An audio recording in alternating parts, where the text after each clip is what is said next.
proclamer, tu vas prendre avec moi la Bible. Dans Jérémie chapitre 33, à partir du verset 1 à 3. Jérémie chapitre 33, à partir du verset 1 à 3. Prends ta Bible et lis avec moi.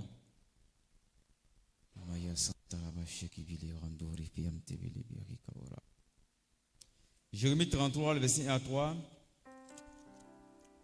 La parole de l'Éternel fut adressée à Jérémie une seconde fois en ces mots pendant qu'il était encore enfermé dans la cour de la prison.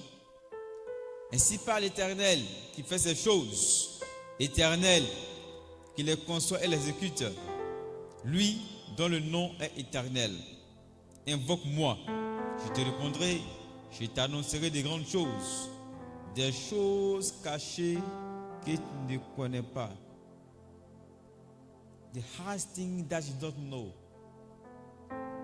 Amen. Les choses cachées que tu ne connais pas. Gloire au Seigneur. Ici, la Bible nous parle d'un homme, d'une personne appelée Jérémie. On dit ici, pendant qu'il est en prison, Dieu lui a parlé. Amen. Une seconde fois, parlons pratiquement de ce verset, l'Éternel qui conçoit et exécute les choses. Dieu met les choses à l'existence et fait en sorte que il met tous les moyens pour que ça puisse s'accomplir. Il dit, invoque-moi, je te répondrai, je t'annoncerai des grandes choses, des choses cachées que tu ne connais pas. Nous allons proclamer sous la barre de ce verset. Là où tu es assis, tu es dans une prison quelque part, n'est-ce pas? On dit, pendant que Jérémie était enfermé dans la cour de la prison, pendant que tu es enfermé dans une situation complexe dans laquelle tu te trouves, quand on parle de prison, il y a une limitation. Tu veux aller de l'avant, mais tu es circonscrit dans un environnement où tu n'es pas bougé. Ou soit tu es obligé de vivre certaines vies à cause de certaines obligations qui te t'incombent. Amen.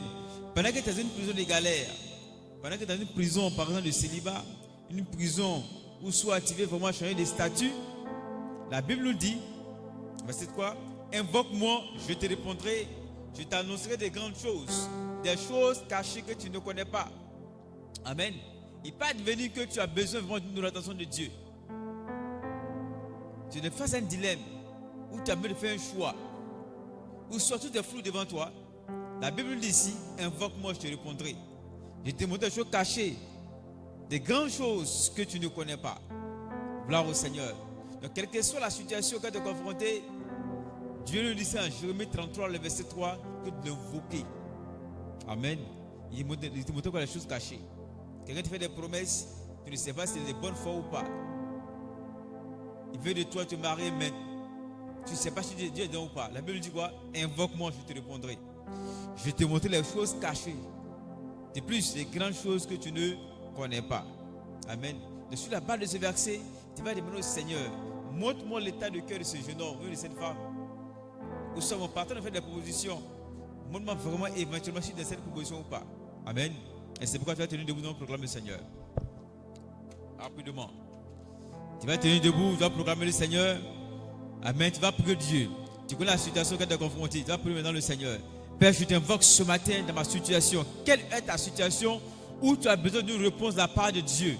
Où est-ce que tu vas Dieu agir? Quelle est la situation auquel tu es confronté? Invoque le Seigneur. Père, nous voulons t'invoquer dans nos différentes vies en ce matin. Dans nos vies spirituelles, nous avons besoin de toi, que tu nous révèles les choses cachées, des choses que nous ne connaissons pas, Seigneur, ce que tu attends de la part de nous, dans notre vie de prière, dans notre vie de communion avec toi, dans notre vie, notre Dieu, d'intimité avec toi. Révèle-nous, Seigneur, ce que tu attends de la part de nous, Seigneur. Nous prions, notre Dieu, parmi nous, beaucoup aspirent au mariage, Seigneur, nous prions que tu leur révèles les choses cachées. Certainement sont des propositions, mais des choses cachées qu'ils ne maîtrisent pas. Quel est l'état de cœur de ces derniers ou de ces dernières? D'autres, Seigneur, cherchent des occupations, à savoir les travaux, Seigneur, à faire. Nous prions ce matin avec Père, tu nous orientes, Seigneur. Oui, Seigneur, la Bible dit, Seigneur, une voix appelle juste devant un homme, mais cette voix appelle la voix de la perdition. Et c'est pourquoi en Jérémie 33, verset 3, tu as demandé qu'on t'invoque, Seigneur, pour ne pas que nous perdons notre Dieu. Et c'est pourquoi nous t'invoquons ce matin, afin que tu puisses nous répondre activement sur nos besoins. Oui, nous t'invoquons ce matin.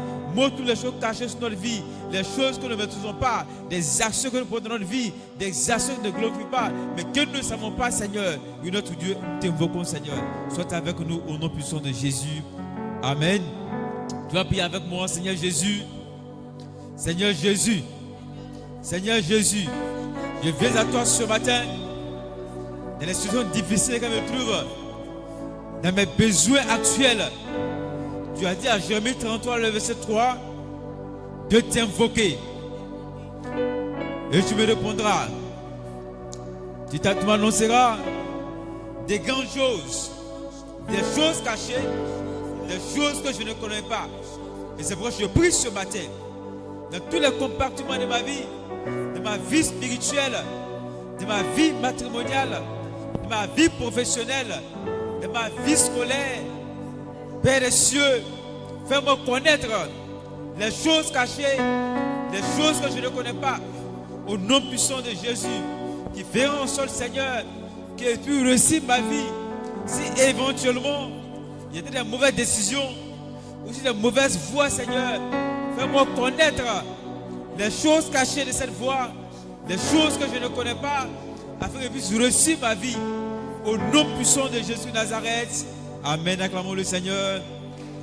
Acclamons le Seigneur. Pendant que acclamons le Seigneur, on va recevoir l'oratrice du jour. Nous acclamons le Seigneur pour la vie de notre sœur Bessou Ruth, qui sert le canal par lequel Dieu nous bénira ce soir, ce matin, ensemble. Acclamons le Seigneur avant qu'elle arrive. Bessou Ruth.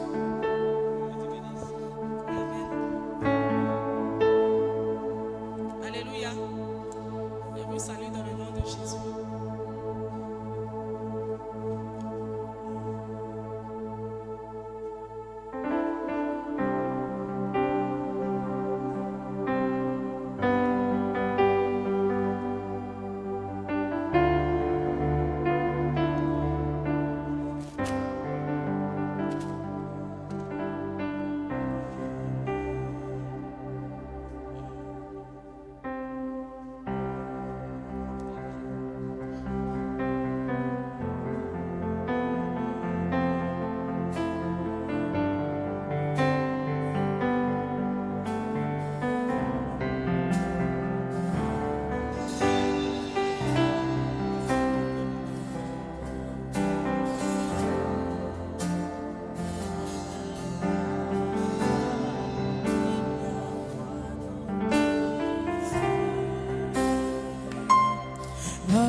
Il n'y a point d'autre Dieu. Alpha, Oméga, à part toi, il n'y a point d'autre Dieu. Alpha et Oméga, à part toi.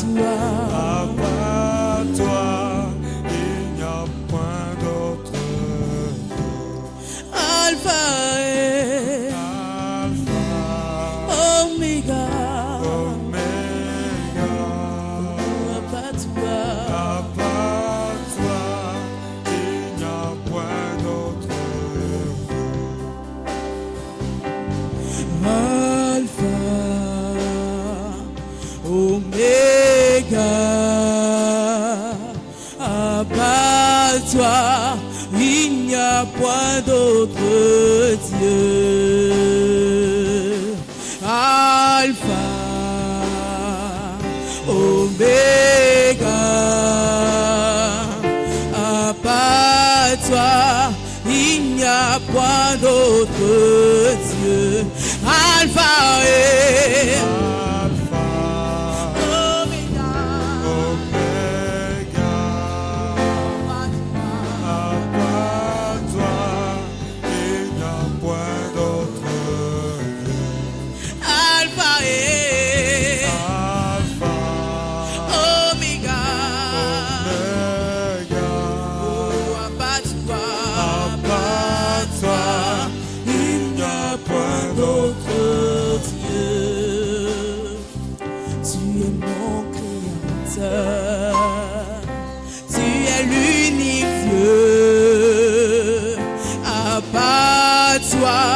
il n'y a point d'autre.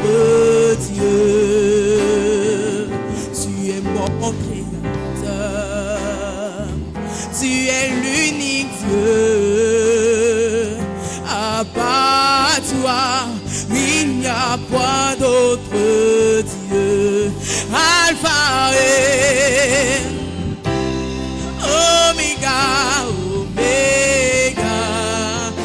part toi, toi, il n'y a point d'autre Alpha et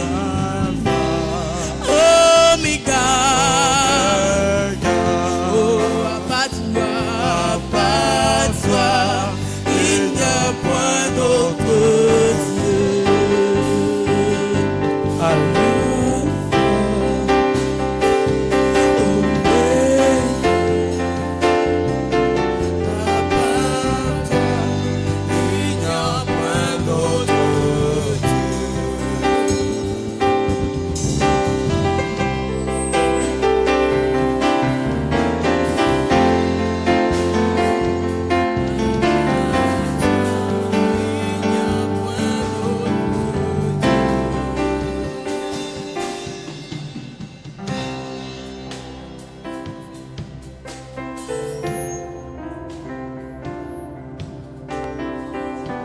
Alléluia. Merci au groupe musical. Nous allons baisser la tête. Je vais prier pour la parole. Père, je te dis merci ce matin. Merci de m'avoir choisi ce matin pour annoncer ta bonne nouvelle à ton peuple. Je prie, ô Père éternel, que tu me donnes d'être précise dans ce que je vais prêcher. Que ce ne soit pas moi qui parle, mais que ce soit ton Saint-Esprit qui parle au travers de moi. Au nom de Jésus, je prie. Amen. Amen. Amen. Aujourd'hui, ma prédication va se porter sur une femme. Et toute la prédication se fera sur le livre de Juges, Juges 4. Tout le livre de Juges, de son premier verset à son dernier verset. Amen. Mon thème ce matin est Dieu ne fait acception de personne. Dieu ne fait acception de personne. Je vais vous conter une histoire jusqu'à ce que j'arrive sur l'histoire de cette femme dont je veux parler, pour que vous puissiez comprendre dès le début. Alléluia. C'est bon, je peux commencer? Vous êtes disposés? Amen. Ici, la Bible nous dit que cette femme-là, elle n'était ni un soldat, ni un général, mais elle a déclenché une guerre en Israël. Est-ce que vous pouvez croire ça? Elle n'était pas un soldat, elle n'était pas un général, mais elle a déclenché une guerre en Israël. Alléluia. Cette histoire commence au début. Si on veut bien comprendre cette histoire, elle commence depuis le livre de l'histoire de, comment il s'appelle même, de Boaz et de Ruth. En cette période-là, il n'y avait pas de juge, il n'y avait pas de roi, ni de Salomon, ni de David. Dieu suscitait des juges pour diriger la nation israélienne. Parce qu'il faut comprendre que leur roi était mort. Et quand le roi est mort, le peuple d'Israël s'est totalement éloigné de Dieu. Ils se sont mis à part, ils ont oublié tout ce qui est affaire de Dieu là. Ils ont oublié, ils sont devenus des idolâtres. Donc pendant cette période-là, Dieu suscitait des juges pour les aider à diriger la nation. Mais la Bible nous dit quoi? Les juges en cette période-là, ils n'étaient pas seulement ceux qui rendaient la justice, mais ils pouvaient être aussi des juges politiquement, spirituellement et même militairement. C'est-à-dire qu'ils gouvernaient totalement même sur la nation. Alléluia. Vous me suivez? Alléluia. Amen. Donc en cette période-là, il y avait un chef, un général du nom de Sisera. C'est un Cananéen. Il martyrisait le peuple d'Israël pendant 20 ans. Je vous dis, pendant 20 ans, il martyrisait le peuple d'Israël. Parce qu'en ce temps-là, le peuple d'Israël n'avait pas, comment je peux qualifier ça, n'avait pas d'âme. Eux, ils avaient que seulement, que je peux dire, des couteaux et des épées. Alors que Sisera, lui, il avait 900 chars de fer. 900, on peut qualifier à notre période de quoi? D'armes nucléaires, de bombes et de grandes armes, comme par exemple la Corée, les États-Unis. Si on veut mettre la Corée devant la Côte d'Ivoire, est-ce que nous on a des armes? On n'a rien. Donc c'était pareil pour Israël et le peuple cananéen. Donc Israël avait peur de Sisera parce qu'il les menait la vue. Il tuait le peuple israélien. Jusqu'à ce qu'un jour, ils disent qu'aujourd'hui là, nous on est fatigués. On est fatigué de mourir, on est fatigué de vivre sous l'oppression. Le peuple israélien s'est mis à genoux. Ils ont crié à Dieu. Ils ont crié à Dieu, ils ont crié à Dieu. Et quand un enfant de Dieu crie à Dieu, là, qu'est-ce que Dieu fait? Dieu répond. Et c'est là que cette femme-là rentre en action. Dieu suscita Déborah. Déborah qui veut dire courage. Déborah, la Bible dit deux choses de Déborah. La Bible dit que Déborah était une prophétesse et elle était une juge. Mais elle ne jugeait pas depuis un palais. Elle jugeait depuis un palmier. C'est-à-dire qu'elle s'asseyait sous un palmier, sous un arbre. Si on veut bien comprendre, c'est là que les gens venaient. Et la Bible appelle ce coin-là le palmier de Déborah. Tout le monde venait de partout. Que ce soit les présidents, les avocats, les hommes politiques, tout le monde venait prendre conseil auprès de cette femme. Et c'était une femme qui avait la crainte de Dieu. Donc, pendant qu'elle était couchée la nuit, Dieu lui donna une révélation sur le peuple d'Israël. Elle allait faire appeler le chef de l'armée israélienne, qui se nomme Barak. Quand Barak est venu, elle lui a dit, prends avec toi 10 000 hommes, allez au fleuve Kishon. Moi, Déborah, je vais attirer Sisera vers vous. Barak dit que, on a quoi? Nous, on n'a rien. Tu fais attirer Sisera là-haut. Il va tous nous tuer, de plus que nous, on n'est même plus beaucoup. Elle dit que non. Prends 10 000 hommes avec toi. Moi, là, selon ce que Dieu m'a dit, là, va au fleuve Kishon. Il a attiré Sisera vers toi. Barak, comme un peureux, il dit à Déborah que si tu ne viens pas, j'irai pas. Mais si tu viens, j'irai. Ah, papa, toi tu es le chef, toi tu es le général. C'est toi qui dis à une simple femme qui n'a même pas de force. Si tu ne viens pas avec moi, j'irai pas. Après, ils vont dire que la place de la femme, c'est à la cuisine. Si un grand gaillard comme ça, il a peur de son propre ami garçon, c'est compliqué. Hein? Arrivé là-bas, ils sont arrivés au mont Kishon. On voit Sisera arriver à son ami avec leurs 900 chars de feu, avec les chevaux.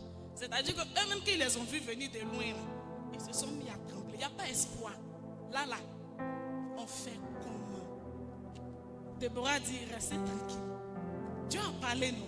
Si Dieu a dit là, c'est qu'il a un plan. Si Dieu te dit que lève-toi, va à Sipores, c'est que quand tu arrives à Sipores là, il sait où il va te conduire après Sipores là. Donc pourquoi ton cœur bat? Arrivé au fleuve Kishon là, et vous dit que la pluie a commencé à tomber. Parce que c'était un fleuve, donc il y avait la boue.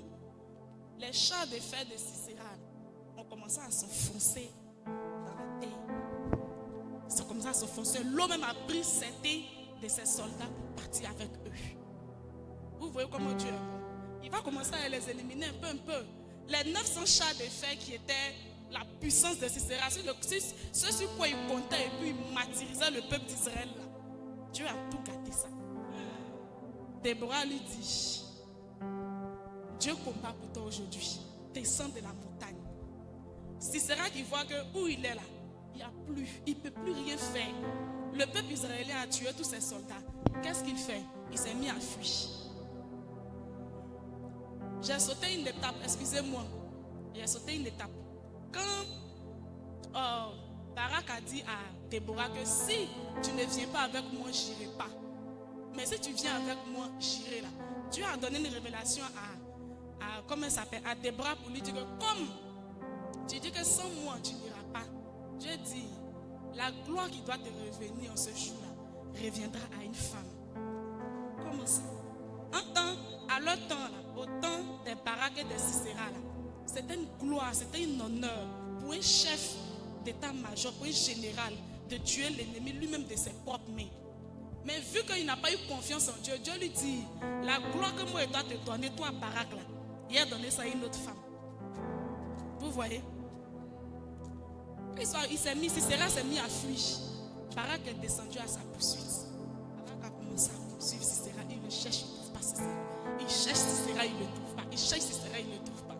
Sisera est arrivé, il a vu une tente. Il est arrivé vers cette tente-là. Il voulait se cacher, il a vu une femme. Elle lui a dit, ah, tu vas où? Il a reconnu la dame. Vu que cette dame-là, elle s'appelle Jaël. Elle n'est pas israélienne. Elle n'est pas israélienne. Elle est kinéenne. Elle est l'alliée des Cananéens. Alors que Sisera, c'est un Cananéen. Donc il a vu en elle un espoir. Un coin où il peut se voir là, sa seconde, son allié. Il s'est dit que, au moins Dieu a fait grâce au Dieu. Je suis tombé sur quelqu'un où il peut me cacher. Mais c'est là que c'était son piège. S'il savait, il n'allait pas rentrer. Quand il est rentré, Elle lui a dit, rentre mon Seigneur. Il s'est assis. Il a pris confiance. Il lui a demandé de l'eau. Elle dit, non, il n'y a pas te donner de l'eau, mais plutôt du lait. Vu que tu es fatigué, au moins le lait va te remonter pour que tu ailles batailler. Et c'est là que Jaël va se rappeler que, mais c'est ce monsieur-là, depuis près de 20 ans, qui combat les enfants de Dieu, qui combat Israël. Cet homme fort là, qui régnait sur Israël et puis rien n'avançait. Quand lui il est là, personne ne peut se marier. Quand lui il est là, personne ne peut voyager. Quand lui il est là, personne ne peut avancer. C'est-à-dire que tout ce que tu fais là, dans le monde spirituel, lui bloque tout. Tu ne peux rien faire. Parce que lui, il a assis sur ta vie. C'est son dernier mot là, c'est ça qui reste. Vous voyez? Donc il est rentré, elle a donné de l'eau, il a bu. Elle a donné de lait, il a bu. J'ai quand même, elle a offert nous une couverture. Hein. Il a eu tellement confiance en cette femme-là. Il s'est mis à dormir. L'erreur qu'il n'aurait pas dû faire. Il s'est mis à dormir. Malheur pour lui.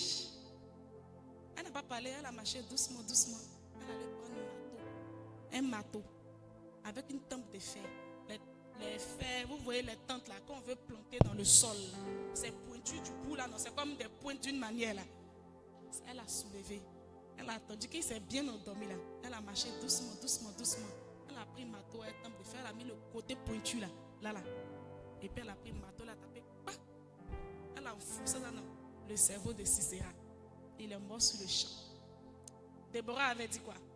La gloire de cette guerre reviendra à une femme. Et une femme qui n'est même pas israélienne. Une femme qui n'est pas israélienne. C'est à elle que Dieu a donné cette gloire. Parce que quoi? Barak n'a pas cru à la prophétie que Dieu a donnée à Déborah. Il s'est pris de peur. Il n'a pas pris de courage. Quand Dieu lui a dit, lève-toi. Barak n'a pas dit que, il ne s'est pas levé immédiatement. Hein. Il a essayé de discuter là. Il dit, non, moi j'ai peur. Est-ce que si ils m'en veulent, ils ne vont pas me tuer? Il a essayé de discuter. Je dis, ok, comme tu veux discuter là, il n'y a pas de problème. Sisera va mourir, mais la gloire que moi je dois te donner là, tu ne vas pas recevoir ça. Quand Jaël a fini de tuer Sisera, elle voit Barak venir de loin, le chef de l'armée israélienne qui court, il est en train de chercher Sisera. Elle s'est approchée de lui, puis elle a dit, mon général, viens. Elle a fait rentrer sous sa tente. Et puis il a vu Sisera qui est mort, couché là. Au même moment, lui aussi il s'est rappelé de la prophétie que Déborah lui a donnée. Alléluia. Alléluia. J'espère que vous avez compris un peu l'histoire de Déborah que je voulais vous conter. Amen. Ici, l'histoire de Déborah, en tout cas ce qu'on doit comprendre de l'histoire de Déborah, c'est que ce n'est pas seulement une histoire de guerre. C'est une histoire d'obéissance. Si Déborah n'avait pas obéi à Dieu, Dieu peut lui donner une prophétie, il va se coucher dessus. Elle ne va rien dire et puis ça ne va pas changer quelque chose. Mais qu'est-ce que Déborah a fait? Elle s'est levée. Elle a appelé Barak. Elle lui a dit, voilà ça. Voilà ce que Dieu m'a dit. Voilà ce que Dieu m'a dit. Va faire ça, va faire ça, va faire ça. Si c'est d'autres personnes, ils vont dire que est-ce que révélation que tu m'as donnée là, c'est faux. Qu'est-ce qui prouve quand même que c'est Dieu qui m'a parlé? Peut-être qu'il y a trop mangé gaba la nuit, là, je suis rassasié, je vais dormir. Ou même c'est l'huile là qui fait que je suis en train de délirer. Donc, Seigneur, moi ça là, moi je ne peux pas aller dire à quelqu'un. Mais Déborah s'est levée. Déborah elle était quoi? Une simple femme. Elle entendait juste la voix de Dieu, c'est tout. Parce qu'elle priait, la Bible dit quoi? Elle était une prophétesse. Donc elle priait. Dieu entendait sa voix. Dieu l'écoutait. Et qu'est-ce qu'il a fait? Comme Déborah était là pour lui, il a parlé à Déborah. Et qu'est-ce que Déborah a fait? Déborah a obéi. C'est-à-dire que parfois, là, Dieu ne nous emmène pas à mener des batailles seuls. Il y a des batailles là. Il ne faut pas te fatiguer pour mener ça seul. Dieu t'emmène à aller évangéliser. Dieu t'emmène à parler de Jésus à quelqu'un. Tu es sûr que si toi, c'est le combat que tu dois mener, toi, un sac de riz de 50 kilos, pour une femme comme moi par exemple, est-ce que je peux soulever un sac de riz 50 kilos moi seul? Je ne peux pas. Qu'est-ce qu'il a fait? Il a allé susciter l'aide de quelqu'un pour dire que mon frère et ma soeur, pardon, il faut m'aider. Il a soulevé mon sac de riz là. C'est cette même chose que Dieu nous demande. Au lieu de t'asseoir toi seul dans ta chambre et puis la penser, réfléchir, Seigneur, Seigneur. Il a dit que si 2 personnes s'accordent pour lui demander quelque chose, qu'est-ce qu'il fera? Il va vous exaucer. Tu vas te lever pour dire, Seigneur, moi je m'en vais prier. Voilà ça, voilà ça. Tu te lèves, tu prends ta soeur. Ah, voilà ça. Jésus dit. Elle va dire, ok, vous deux, vous allez vous associer, vous allez devenir 3, vous allez devenir 4, vous allez commencer à prier là. Est-ce que Dieu ne va pas vous exaucer? Dieu va commencer à vous exaucer. Mais si tu es assis sur ton problème, toujours c'est toi qui es en train de te lamenter. À quand ma victoire? À quand? Tu es assis, tu ne pries pas, hein? Mais tu es là, tu penses, tu réfléchis jusqu'à quand tu es là, seulement tu réfléchis. Dieu dit, lève-toi. Il faut te lever. Si tu t'es mis à genoux, est-ce que si toi tu te mets, un enfant de Dieu se met à genoux pour crier à Dieu, Seigneur, voilà mon problème, il ne va pas t'exaucer? Mais si tu t'assois sur ton problème, Dieu te dit que c'est pas ton problème te plaît que tu es assis dessus. Ou bien, ton problème là, ça te plaît tellement, tu vis avec. Il y a des gens qui disent que eux là, d'après d'autres, c'est ma maladie. Et ils ne prient pas pour chasser la maladie. Hein. Ils disent c'est ma maladie. C'est-à-dire qu'ils sont habitués, ils sont à l'aise avec cette maladie là. C'est de cette même manière là que Dieu nous envoie à aller évangéliser pour ne pas que nous menions des batailles seuls dans ce monde. À une seule personne là, tu ne peux pas évangéliser le monde entier. C'est impossible. Si moi tu m'as évangélisé, comment j'écris en Dieu que demain moi je quitte le pays? Tu es sûr que oui, mais il n'y a pas évangélisé. Un peu là, tout le monde entier va commencer à connaître Dieu. Et c'est là que nous tous on va se lever pour prier, pour que Dieu puisse aider les nations à sortir de l'oppression, comme Sisera le faisait sur le peuple d'Israël. Alléluia. Alléluia. Je vais te faire comprendre que la foi que nous avons là, elle n'est pas personnelle. La foi que Dieu nous a donnée là, elle n'est pas personnelle. Mais cette foi-là, Dieu nous a donné pour tout le monde. Cette foi que nous avons là, elle peut être un déclencheur de bonnes nouvelles dans la vie de quelqu'un d'autre. Cette foi que nous avons là, elle peut permettre à d'autres personnes même qui étaient couchées, qui avaient perdu espoir, de se relever et de croire en Dieu. Alléluia. Alléluia. Alléluia. La foi là. En tout cas, si tu as la foi, moi je sais qu'avec la foi, on peut tout faire. Avec la foi, on peut triompher. Avec la foi, on peut avancer. Donc pourquoi tu as t'asseoir sur ta foi, alors que ta foi peut être un déclencheur de courage dans la vie de quelqu'un d'autre? Ta foi peut être un déclencheur. C'est-à-dire que si tu t'es levé, tu dis que moi j'ai peur, tu t'es levé pour aller parler à cette personne-là, pour dire que Jésus t'aime là. Qu'est-ce qui prouve que c'est que toi, peut-être lui-même il va te dépasser. Lui-même là, il va te dépasser. Il va te dépasser. Si je prends l'exemple de Respo, Respo là, c'est notre grand frère, si on peut dire, c'est son père spirituel, c'est lui qui a envoyé Respo à l'église. Mais aujourd'hui là, qui est devant qui? Le déclencheur de courage que lui il a eu pour parler à Respo de Jésus là. Aujourd'hui Respo est pasteur, lui il n'est même pas pasteur, il n'a même pas, comment il peut dire le mot là même, il n'est même pas quelque chose dans l'église. Il ne fait rien. Mais au travers de lui là, la vie de Respo a été restaurée. Au travers de lui là, Respo, si lui n'avait pas évangélisé Respo, est-ce que nous on serait là aujourd'hui? Qu'est-ce que pour que l'autre pasteur qui allait venir là, on allait s'entendre, est-ce qu'il allait nous motiver comme Respo nous motive là? C'est ça. Lui, il a déclenché, il a eu un courage, il a déclenché la foi de Respo. Puis Respo est venu nous déclencher aussi notre foi. Alléluia. Alléluia. Je vous dis que Dieu, là, il ne choisit pas selon le genre. C'est-à-dire que tu sois femme, que tu sois homme. Dieu ne regarde pas ça. Dieu, là, il cherche des gens qui sont disponibles et disposés. Il choisit des gens qui ont un cœur disposé pour sa parole. Si ton cœur est disposé, là, Dieu va te parler. Tu ne peux pas t'asseoir au bas et puis tu vas demander à ce que Dieu te donne une révélation. Non, c'est impossible. Tu ne peux pas être en train de forniquer et puis tu vas demander, ah Seigneur, Seigneur, donne-moi révélation sur ma vie. Ou même donne-moi révélation sur la vie de mon ami. Dieu n'est pas dans le désordre à ce qu'il sache. Dieu cherche des jeunes qui sont disposés. Des jeunes qui ont un cœur disposé pour l'entendre, pour l'écouter. Comme Déborah. Déborah elle avait un cœur disposé. Elle a écouté Dieu. Et Dieu a fait quoi? Dieu lui a parlé parce qu'elle priait. Dieu veut que nous nous levons pour prier. Il ne veut pas que nous nous asseyons chez nous et puis on dit que, bon, tout ce que Dieu fait est bon. Ce n'est pas tout ce que Dieu fait est bon. Hein? Ce n'est pas tout ce que Dieu fait est bon. Si toi-même tu as accepté que la solution t'arrive, le problème t'arrive là, ça va t'arriver. Dieu va te regarder. Tu ne veux pas prier, non? Dieu va te regarder. Il va dire, ok, si tu m'invoques là, il dit quoi? Si tu m'invoques, je te répondrai. Tu ne m'invoques pas, il ne te répond pas. C'est comme un enfant qui a besoin de chaussettes par exemple. S'il ne va pas dire à son père, papa, il a besoin de chaussettes, son papa va savoir comment il a besoin de chaussettes. Son papa ne peut pas savoir. Donc, c'est quand tu expliques ton problème à ton papa, Ah, papa, il y a besoin de ça. Et puis il va dire, ok, il n'y a pas de problème. Passez tout, mais attends, il va te donner. C'est comme ça que ça fonctionne, non? C'est de cette même manière-là que Jésus aussi fonctionne avec nous. Alléluia. Alléluia. Alléluia. Dieu où il est là, il cherche un cœur qui écoute. Il cherche un cœur. Et puis c'est pareil, que ce soit autant de Déborah, autant de Barak, autant de Sisera. Dieu cherche de nos jours un cœur qui écoute, un cœur qui est disposé pour lui, un cœur qui veut l'entendre, un cœur qui va avancer avec lui. Dieu ne veut pas des fainéants, Dieu ne marche pas avec des paresseux. Non. Si tu es paresseux là, on te laisse derrière et puis nous on avance. Parce que tu vas nous ramener derrière à cause de toi ta paresse. Dans le même fait que toi tu as entendu parler de Jésus là, doit être aussi un déclencheur pour toi d'aller parler à quelqu'un d'autre. Dans nos entourages, on a plein d'amis qui ont besoin de Dieu. Dans nos jours là, qu'est-ce qui se propage à Abidjan ici? La drogue. Que ce soit à l'école, que ce soit au travail, partout dans nos entourages là, la drogue est devenue un phénomène de mode. Tous les jeunes là, ils veulent goûter, ils veulent se droguer. Parce qu'ils disent que c'est chic. L'autre, son ami va venir lui dire, c'est la même manière que l'évangile se propage là. C'est la même manière que la drogue se propage de bouche à oreille. L'autre va venir dire, est-ce que tu as goûté ça là? Que drogue est venue, c'est bon, hein?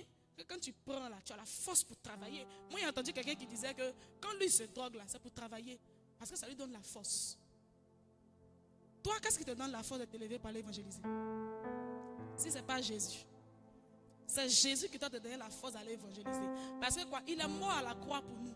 S'il n'a pas fait ce sacrifice à la croix là, est-ce que nous on allait se fatiguer? Quelqu'un qui ne s'est pas sacrifié pour moi, pourquoi il me sacrifier pour lui? Ah, il s'est donnant. Ce que tu me donnes là, c'est ce que je te redonne. Si tu me redonnes de l'amour, je te redonnerai de l'amour. Si tu me donnes de l'amertume, je te redonnerai de l'amertume. Ou bien, donc Jésus là, il est mort à la croix là pour nous. Donc nous, qu'est-ce que nous devons faire? Nous devons mourir sur cette terre là pour ces enfants qui n'ont pas encore connu Jésus. Alléluia. Alléluia. Donc nous devons nous lever comme un seul homme. Jésus là, il n'a pas regardé à ce que Déborah là, est-ce qu'elle avait de force? Elle n'avait pas de force. Elle n'avait rien. C'est Barak qui avait la force. Mais est-ce que Dieu a regardé du fait que, parce que Déborah n'a pas de force, moi, je ne vais pas lui donner la prophétie pour qu'elle aille dire à Barak. Il peut donner à Barak, puisque c'est Barak qui est le général de l'armée. Et puis Barak va se lever pour aller combattre Sisera. Mais puisque c'est Déborah qui était disponible pour lui, celle qui priait matin, midi, soir, oh Seigneur, aie pitié, oh Seigneur, vois mon cas, vois mon cas. Et puis qu'est-ce que Dieu a fait? Dieu lui a parlé. Et le peuple d'Israël a été délivré jusqu'à aujourd'hui des 20 ans d'oppression que Sisera leur menait la vie du jour. Alléluia. Alléluia. En tout cas, je vais vous dire, ma prédication de ce matin là, c'est pour vous faire comprendre que nous devons être disponibles et disposés pour Jésus. Nous devons avoir un cœur qui veut accepter l'évangile, un cœur qui écoute, un cœur qui un cœur et une oreille qui lorsque Dieu parle, on ne dit pas, hey Seigneur, moi j'ai peur d'être, si il est mauvais, il y a peut-être sûr que moi il y a honte d'aller m'arrêter au carrefour là pour évangéliser là. Est-ce que les gens vont m'écouter? Est-ce que les gens vont me regarder même? Il faut aller parler. Même si personne ne te regarde, personne ne t'écoute là. Le seul fait que tu aies parlé là, ça peut tomber dans l'oreille de quelqu'un. Il est juste en train de passer. Mais la parole que tu as dite là peut le tourmenter toute sa vie jusqu'à ce qu'il donne sa vie à Dieu. Il y a des gens, on n'a même pas eu besoin de leur dire que Jésus t'aime. Le seul fait qu'ils ont entendu quelqu'un en train de prêcher un carrefour, ils se sont rappelés de leurs problèmes. Et puis ils se sont dit que toi c'est trop. Moi là, je suis fatigué. Il y a voir une église, il y a aller là-bas, Dieu va me restaurer. Beaucoup de personnes ont été ont cru en Dieu comme ça. Alléluia. Donc en tant que jeunes, nous devons nous lever. Nous devons prendre courage. Nous devons dire à Dieu, trop c'est trop. On va à l'école, on double. Voici travail, on ne gagne pas. Mariage, on ne gagne pas. Tu veux voyager, on te dit que non, parce que quoi? Il y a un homme fort qui est assis sur ta vie. L'homme fort de ta famille qui est assis sur ta vie là. Si on veut le qualifier, on peut le qualifier de Sisera. Parce que Sisera était l'homme fort qui était assis sur la vie du peuple d'Israël. Mais quand le peuple d'Israël s'est levé là, est-ce que Sisera n'est pas tombé? Il est mort. De cette même manière, l'homme fort qui est assis sur ta vie, puis sur la vie de ta famille là. Si on se lève pour prier, si on se lève pour crier à Dieu là, Dieu va nous entendre. Mais si on reste assis à ne rien faire, bon, moi je viens à l'église, hein, c'est tout. Hein. Tu viens à l'église dimanche, matin même, quand tu te réveilles, même, ça à peine, même si tu dis merci Seigneur. Il y a d'autres même là, même, quand ils se réveillent le matin, là, ils ne vont pas vérifier s'ils parlent. Hein. Ils ne vont même pas vérifier s'ils parlent d'abord, ils prennent leur téléphone. Il faut vérifier si tu parles quand même avant de prendre ton téléphone. Il faut ouvrir ta bouche pour dire ah. Et puis, ils vont te dire comme ça, tu sais que tu parles. Mais tu ne vérifies pas. Hein. Tu prends ton téléphone pour regarder. Oh, qui m'a envoyé un message? Il y a quelques bérets encore sur la toile. Tu as regardé ma bio. Maintenant, tu te rends compte que tu es bobo. Tu fais comment? C'est là que tu as dit Seigneur, pardon. Chose que il faut m'excuser. Non, mais les prières pour venir fatiguer les pauvres personnes qui sont remplies dans les églises pour que juste on te condamne ta bouche parce que le matin tu n'as pas pris la peine de recommander ne serait-ce que 2 minutes de ton temps à Jésus. Alléluia. Ça ne se fait pas.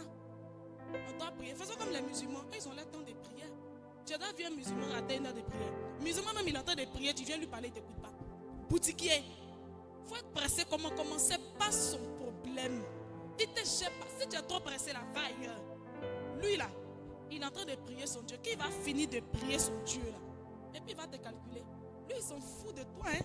Il s'en fout. C'est de cette même manière là que nous devons nous disposer. Nous devons avoir des temps et des heures de prière. Nous devons rechercher Dieu. Nous devons rechercher Dieu. Nous pensons que nous connaissons Dieu, mais on ne le connaît pas. Le Dieu que nous servons, on ne le connaît pas encore. On ne connaît même pas encore le tiers de sa puissance qu'il peut faire pour nous, ne serait-ce que si nous nous levons pour parler à lui. Nos pères spirituels qui guérissent les malades là, et même d'autres qui ressuscitent les morts là, ils sont des êtres humains comme nous. Hein. Ils sont des êtres humains comme nous. Ils mangent, ils parlent. Ils ne sont pas, comme il peut dire le mot là, ils ne sont pas faits, ils n'ont pas l'esprit. C'est-à-dire que quand on les voit là, on voit une lumière sur eux, ils ne sont pas des anges qui ont des ailes. Ils sont faits de chair et de peau comme nous. Mais pourquoi nous aussi on ne peut pas faire comme eux? Pourquoi nous là, nous, cette jeunesse là, nous, on ne peut pas faire comme eux? Parce qu'à ce que ça, notre jeunesse est très perdue. Très, très perdue. Que ce soit un débauche et puis drogue là. On ne se débrouille pas mal de ce côté là. On ne se débrouille pas mal, hein. Surtout drogue là même là. Oh, laisse tomber. Tu n'as pas passé quelque part, surtout nous-mêmes vers chez nous là, tu n'as pas passé quelque part sans que tu n'entends des gens en train de parler de drogue. Toi, ton enfant, si ce n'est pas drogue, c'est PDA. Ce n'est pas drogue, c'est PDA. Tout ça à cause de quoi? D'autres même, c'est à cause de spaghetti 500. Il s'en va se vendre à son camarade garçon juste parce qu'il ne veut pas se lever pour aller travailler. Il est paresseux, il est assis là. Il ne veut pas se lever pour dire que, attends, il allait faire manawa. Moi, il allait faire manawa, mon choco comme ça là. Moi, il allait faire manawa, puis mes amis vont passer, ils vont me regarder. C'est dans le chocolat là que tu dois mourir. Payer PDA là, il y a sida dedans. Il y a la mort dedans. Il y a cancer dedans. Tu as fini là. C'est encore les gens qui vont venir prier pour toi. Seigneur, prends pitié. Seigneur, vois ton fils. Prie. En priant, à cause de toi, on ne va pas manger, on ne va pas dormir. Tes parents sont stressés comme toute la nuit. Parce que tu as décidé de vendre quelque chose qui n'est pas à vendre. Alléluia. Alléluia. Alléluia. Alléluia. Ce matin-là, il y a une question à te poser. Est-ce que Dieu te fera confiance pour avancer lorsqu'il te dira va? Est-ce que tu pourras te lever? Quand Dieu va te dire, mon fils, tu seras en train de dormir à 4 heures du matin, puis il va te dire, ange, lève-toi, va au carrefour, va prêcher. Est-ce que tu vas te lever? Est-ce que tu ne vas pas discuter pour dire, ah Seigneur, moi, je sommeil, il faut attendre à 6 heures. Moi, je suis fatigué. Donc, tu viens qu'il va quitter au travail. Il est à 4 heures du matin, on tombe là. C'est moi d'aller évangéliser, quoi. Et si on m'agresse? Ah Seigneur, toi aussi. Est-ce que tu vas te lever? Alléluia. Est-ce que tu vas te lever? Actuellement, on a repris nos culte de jeunesse. Ce qui veut dire que les évangélisations vont recommencer. Et puis, reste pour recommencer ce qu'il faisait là. Chacun va passer de son tour à tour pour évangéliser au carrefour. Moi, comme ça là, moi, je ne sais pas. J'ai pris Dieu pour qu'il m'aide. Parce que moi, j'ai un problème avec le micro. Je peux parler normalement, mais dès que je me mets devant une foule, que je prends un micro, je commence à tutuber. J'oublie même, souvent même ce que j'ai fait là, mais j'oublie. Parce que je suis stressé. Et ce problème-là, je prie toujours pour que Dieu m'aide. Oh Dieu, moi, je n'ai pas trop tutubé. Dieu a fait un peu grâce. Alléluia. On va se lever, on va prier.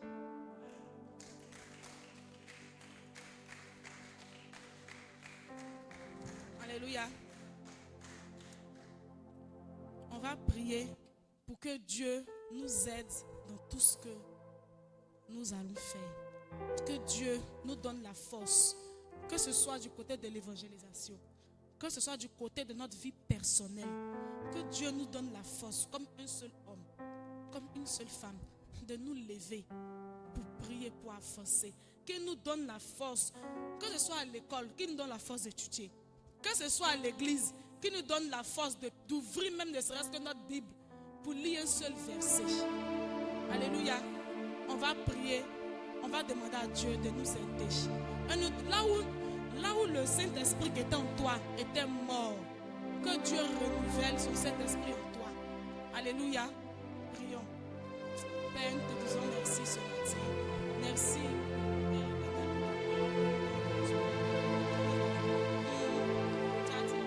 Il suffit qu'une seule personne écoute pour changer toute une vie. Tu as dit qu'une seule personne soit disposée pour changer toute une nation. Oh Seigneur Jésus, nous te prions que tu nous donnes d'avoir des cœurs disposés, disponibles. Donne-nous d'être des personnes utiles pour l'avancement de ton œuvre. Donne-nous d'être une jeunesse capable de pouvoir avancer avec toi. Oh Père éternel, merci de répandre ton Saint-Esprit sur la vie de tout un chacun ici, afin que nous puissions nous lever pour annoncer l'évangile aux nécessiteux, pour annoncer l'évangile à ceux qui en ont besoin.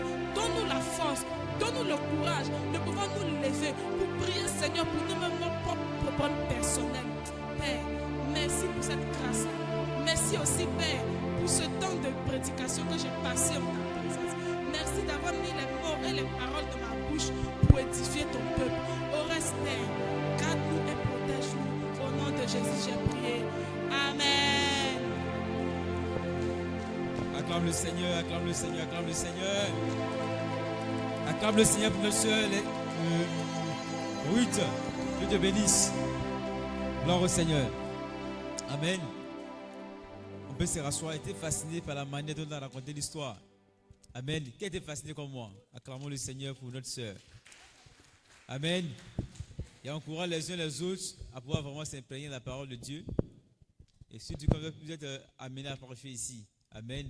Ça montre qu'elle a préparé son message. Et ne s'est pas réveillé matin, fouiller ça et là, et venir nous distraire.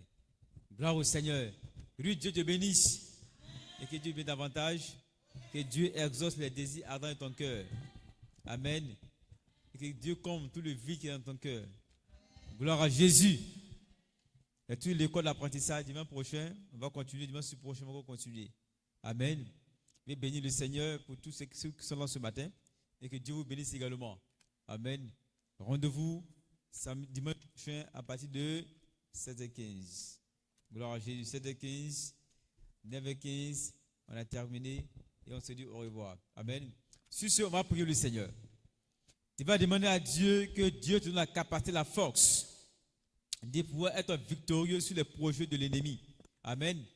Et que là où il y avait un Sisera dans ta vie, une domination quelconque dans ta vie, qui dominait, qui faisait en sorte que les difficultés te submergeaient, tu vas prier que Dieu, de par sa puissance, par sa force, de sa parole, dans Jérémie chapitre 29, verset 1, ils te feront la guerre. Non, Jérémie 1, verset 29, ils te feront la guerre, mais ils ne te vaincront pas. Qu'est-ce que c'est avec toi? Amen. Ils te feront la guerre, mais ils ne seront pas victorieux parce que Dieu il est avec toi. Et c'est pourquoi tu vas prier le Seigneur. Que Dieu te donne la victoire sur tous les projets de l'ennemi sur ta vie. Projet de l'œuvre de la sorcellerie, projet de maladie, une attaque quelconque, un projet de maraboutage sur ton commerce, tes activités, sur tes études, prie le Seigneur. Père et Seigneur, nous prions ce matin dans le nom puissant de Jésus de Nazareth. Te recommandons nos vies, Seigneur. Te recommandons notre Dieu, les difficultés auxquelles nous sommes confrontés dues aux attaques de l'ennemi. Et nous prions comme tu l'as dit dans ta parole, en Jérémie chapitre 1, verset 29, ils te feront la guerre, mais ils ne te vaincront pas, car je suis avec toi. Et nous croyons en toi, notre Dieu, ce matin que tu es avec nous. Et nous avons la victoire sur les projets de l'ennemi. Nous avons la victoire sur tout projet de maraboutage, la victoire sur toute planification de l'ennemi, la victoire sur ce complot au nom de Jésus. Car en Somme 23, il est écrit que ton bâton t'a roulé, tout rassure notre Dieu. Et Père, tu es avec nous, notre Dieu. Et ce bâton, ça nous rassure vis-à-vis des projets de de nos ennemis, vis-à-vis des plans de notre ennemi, au nom puissant de Jésus. Et nous bénissons ton nom, Père. Et quand tu as si bien dit également, en Somme 35, qu'ils seront honteux et confus, ceux qui veulent notre perte. Et je déclare ce matin, de nos différentes vies, de nos différentes activités, qu'ils soient honteux et confus, ceux qui veulent notre perte. Et Dieu des cieux, et que tu les chasses de notre vie, que tu les chasses de notre vie, que tu les chasses de notre vie, au nom puissant de Jésus de Nazareth. Merci pour la domination. Merci pour la victoire sur l'adversité. Merci pour la force que tu nous donnes, notre Dieu, de pouvoir vaincre tous les projets de l'ennemi et être épanoui de nos différentes vies au nom de Jésus. Que ton nom soit glorifié, Seigneur. Que ton nom soit célébré, notre Dieu. Que ton nom soit élevé à jamais, Seigneur. Et comme tu l'as fait pour Déborah, Seigneur, nous la capacité, notre Dieu, tout attaché à toi, Seigneur. Cette force, cette intimité qui a prévu la victoire sur l'ennemi et donne sa capacité de nous approcher davantage de toi. Et sois toujours avec nous, Seigneur, pour faire face victorieusement aux malices et aux pièges de l'ennemi dans nos différentes vies. Au nom puissant de Jésus de Nazareth. Amen. Tu vas encore prier le Seigneur et tu vas demander le secours de Dieu dans un compartiment difficile de ta vie. Amen. Si tu luttes avec un péché, une situation te fatigue actuellement, qui t'empêche d'accrocher à Dieu, tu vas prier Dieu. Et que Dieu te délivre de cette situation difficile. Prions le Seigneur. Père, nous prions ce matin. Implorons ta grâce, nos différents vies, ton secours, Seigneur. Car sans toi, nous ne pouvons pas. Sans toi, nous ne pouvons pas, Seigneur. Sans toi, Père, le peuple ne peut pas vaincre, Seigneur, les Cananéens, Seigneur. De même manière, sans toi, nous ne pouvons pas vaincre cette domination qui agit sur nos vies. Cette force extérieure qui nous empêche de prier, cette force extérieure qui nous empêche de nous consacrer, cette force extérieure qui nous tombe dans le péché, ces pensées, Seigneur, qui ne nous lassent point au nom de Jésus, les actions, Seigneur, qui nous empêchent de nous concentrer davantage et d'entendre ta voix, d'entendre tes préceptes, Seigneur. Nous prions ce matin que tu viennes nous aider, Jésus-Christ de Nazareth. Viens nous aider, Seigneur. Viens la capacité supérieure à notre Dieu de vaincre tous les projets de l'ennemi et tu nous donnes, Seigneur, de faire face victorieusement, Seigneur, à tous ces malices et d'être concentrés, Seigneur. Et c'est pourquoi, Seigneur, notre Dieu, nous prions et chassons tout esprit, Seigneur, de distraction dans notre vie, tout esprit, notre Dieu, de débauche dans notre vie, toute action de l'œuvre de la séduction, toute action de sirène des eaux, toute planification de l'ennemi dans notre vie, tout projet qui veut nous amener, Seigneur, à laisser la main de Dieu. Nous chassons ces actions ce matin. Au nom puissant de Jésus de Nazareth, et nous soumettons son contrôle, te soumettons sur ta puissance, te soumettons, Seigneur Père, sur ta force, et que tu nous oins, Seigneur, et que notre coup déborde par ta puissance. Au nom puissant de Jésus. Amen. Nos vies sont restaurées au nom de Jésus. Acclame le Seigneur pour la restauration de ta destinée. Je déclare et confesse que tu as une vie de consécration au nom de Jésus. Tu as une vie de prière au nom de Jésus. Là où il y avait les difficultés dans ta vie, les difficultés tombent au nom de Jésus. Dieu, dépasse sa force, dépasse sa puissance, te donne la capacité de pouvoir faire face victorieusement aux problèmes de la vie au nom de Jésus et donne la victoire. Amen. Dieu nous bénisse. Pour ceux qui sont arrivés en retard, les paniers sont là. Vous pouvez passer faire vos offrandes. Et sur ce, on va se tenir debout et faire la prière finale. Amen. Je tenais à rappeler également les cultes de la jeunesse de 15, prière de venir tôt, s'il vous plaît. Amen. Afin qu'on puisse venir tôt. Nous allons reprendre nos méditations. Amen. On faisait cette après on a stoppé. Méditation par verset, par chapitre ou par verset. Amen. Et au choix, une personne passe ici et nous raconte l'histoire comme Ruth l'a fait ce matin. Avant on le faisait, non, n'est-ce pas? N'est-ce pas? Tu fais le résumé d'un passage. Vous faisiez avant. Voilà. Chapitre 1, tu viens, tu fais le résumé, chapitre 1, c'est tout. Tu as compris? C'est ce qu'on faisait. Pas tout le chapitre quand même. Les chapitres sont longs. Gloire au Seigneur. Dimanche prochain, on va commencer. Donc cette semaine, on bosse quoi? C'est bon que je vais ici. À coup, on bosse quoi dimanche prochain? Cette semaine. Pour l'instant méditation. Juge. Ruth a tout récité juge déjà. On connaît juge par cœur maintenant. Si. Esther. Ok. Donc tout le livre d'Esther. Donc c'est pas long. Le livre d'Esther n'est pas long. Donc on doit finir tout le livre d'Esther durant cette semaine. 2 personnes, 3 personnes viendront au choix. Si on va choisir 3 personnes, il va nous réciter tout le livre d'Esther. Ruth a fait ce matin, non? Résumé si vous voulez. D'accord. Il va résumer 3 personnes, 4 personnes. Voilà, vous allez résumer le livre d'Esther. Qu'est-ce que tu as compris? Tu prends le micro, tu arrêtes là, chapitre 1, il faut donner chapitre. Tu résumes le livre d'Esther. Gloire au Seigneur. Donc, si tu ne viens pas, on fait délégation, surtout chez toi à la maison. On va avec caméra, on te filme, tu récites l'ambri. Amen. Et puis tu fais le transformer dessus. Je suis très sérieux. Gloire au Seigneur. On t'appelle à la maison, ok, on débarque sur toi. On prend le téléphone, on te filme. Pour mettre sur la page, tu vas réciter Fambri même. Gloire au Seigneur. Et l'important, ce sera intéressant, il faut en même temps ensemble nous cultiver. Gloire à Dieu. On va se lever pour la fin.